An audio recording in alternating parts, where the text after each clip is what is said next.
Okay, James Douglas back again, looking at our hole. True, there is still some water standing here. No surprise. You saw it still standing on top of the ground, basically, in the meter box, but definitely reduced from immediately after the rain.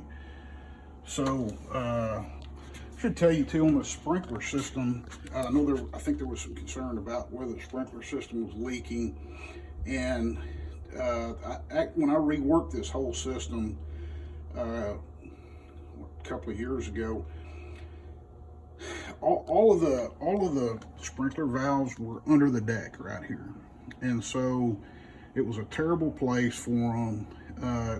Should you have trouble, and you do occasionally, I mean, you're going to have sprinkler problems with valves, a valve here or there every few years or whatever. Just really miserable to dig under this deck to replace stuff. And as I mentioned before, the soil's really hard. It's got a lot of clay in it. And so part of what I did is I consolidated and moved all of these valves into one central box that's on the other side of the fence here, just right on the other side of the fence. And so the idea was, if I needed to access a valve, I only had to go into one place to do it. And I just never filled this hole back in with the dirt. Didn't take any dirt out of the hole. It's all piled up right over here. But I just left those pipes exposed. Probably should have recovered them, a year ago. I left them exposed for a while just to make sure all my connections were watertight and whatnot. But that's why this hole's even here to begin with.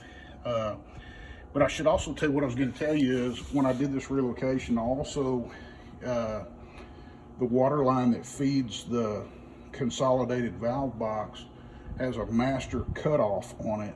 And I don't know when I did it, November or December time frame, when we're getting into the coldest part of the year, I went ahead and added a main shut off there so that I could shut off the water to the sprinkler system entirely during cold points of the year.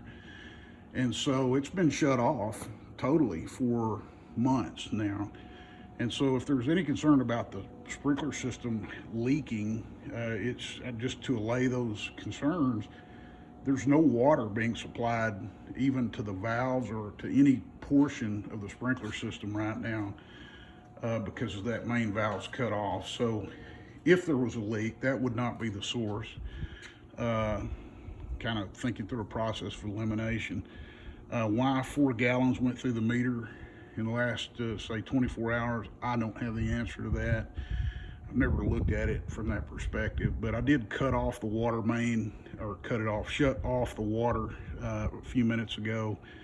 And it'll be interesting to see this time tomorrow if the meter still shows any water passing through, because it can't, it's cut off. And so there could potentially, I guess, be a problem with the meter itself. I don't know. But anyway, that's today's update. Hope y'all are having a good day. Thanks.